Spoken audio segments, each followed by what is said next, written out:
The story begins when God creates a good world that is brimming with beauty and life.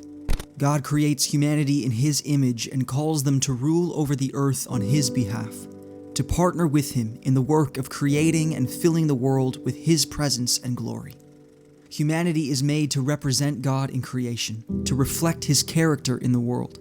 Later we read that the Lord God took the man and put him in the Garden of Eden to work it and keep it. In other words, the cultivation and care of the earth is entrusted to humanity. The destiny of creation hinges upon humanity faithfully representing God in the world.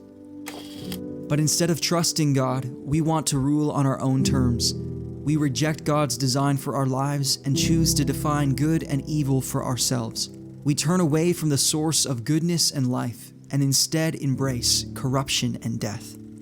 And what we see all around us today is that in the same way our failure to reflect God creates fracturing and pain in our lives and relationships, it likewise brings about brokenness and corruption in all the earth. We have failed in our responsibility to care for the planet.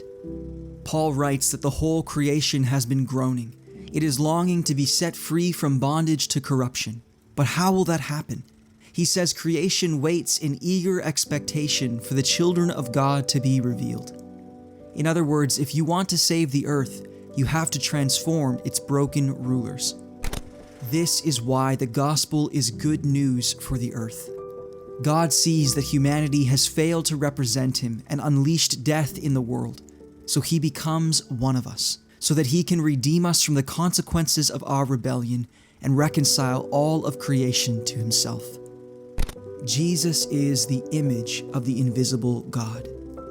And not only does He perfectly represent God's character in the ways that we fail to, He also bears the consequences of our failures in death. Yet it is by the power of His own life and love that Jesus conquered death and rose again. This is why the New Testament describes Him as the first fruits of a new creation. As we surrender to Jesus and follow after Him, He begins the work of transforming us into new people, into authentic, whole human beings who reflect God the way we were made to.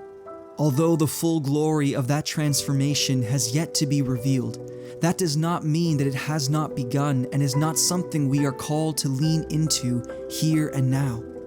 Likewise, although the earth itself awaits a full healing and restoration, as those who have tasted of new creation, we are called to be intentional in our care for the planet today. To do so is to reflect God's wisdom and love, and indeed to fulfill part of what it means to be human. And yet, even as we endeavor to be good stewards of the earth, our hope is not ultimately in our own ability to fix the planet, any more than it is in our ability to fix ourselves. Our hope is in the definite promise that one day, our King Jesus will return and will wipe away every stain of brokenness and death from our lives and world as He ushers in a new heaven and a new earth.